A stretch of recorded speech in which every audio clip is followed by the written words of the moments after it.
Hey Dr. Brown, deciding on which 3 factors to cut back for this lifestyle project was pretty easy. A quick look around my apartment and just thinking about my daily routine.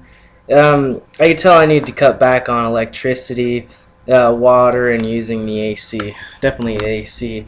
But as far as electricity goes, I started with the living room and the kitchen area. I was able to open up the blinds to let some more natural light in, and that definitely helped with lighting up the room. I didn't have to use the kitchen light because it was just so bright. I also turned down the thermostat in the freezer as well as in the refrigerator. Instead of it being full blast on 5, I turned them down to about 3, and from there I went to the bathroom. There wasn't very much to cut back on in the bathroom, but one of the big things, or the only things that I saw, were our electronic toothbrushes. Both me and my roommate have one, and they just sit there with their light on, drawing energy as the battery charges. So for that, all I did was unplug those, and those batteries last up to 4 days on a single charge, so there really was no need for them to be plugged in. Another thing we cut back on were limiting how many times I charge my cell phone. Usually I try to keep it plugged in as much as I can throughout the day, but I really try to restrict myself to 2 complete cell phone charges as well as 1 complete computer charge. My computer is something that stays at home, my laptop, and it stays on the charger all day, and I don't use it as that much, so there's really no need for that as well.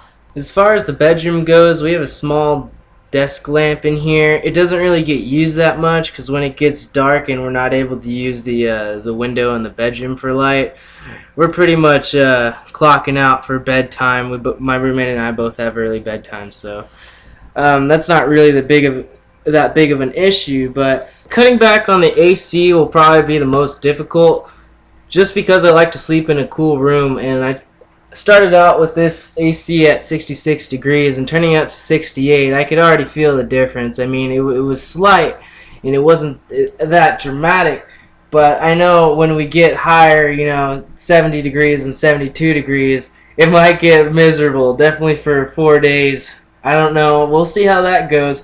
We might have to make some changes to this lifestyle project. We'll have to see on that. For the last category of saving water, like most people, I started with the shower. On average, my showers took about 15 minutes or so, and cutting that in half was somewhat difficult for me. It's going to take some practice, that's for sure. 7.5 minutes was just hard for me to reach. The first time I wasn't even close at 9 minutes and 23 seconds. And then the second day I got a little bit better with 8 minutes and 44 seconds, but that's still nowhere close to my goal. This is probably the most appreciated cutback for my roommate, however. On the rare occasion that I wash dishes, I typically leave the water running through the whole process. Unfortunately, the second day of my cutback, it was my turn to wash the dishes.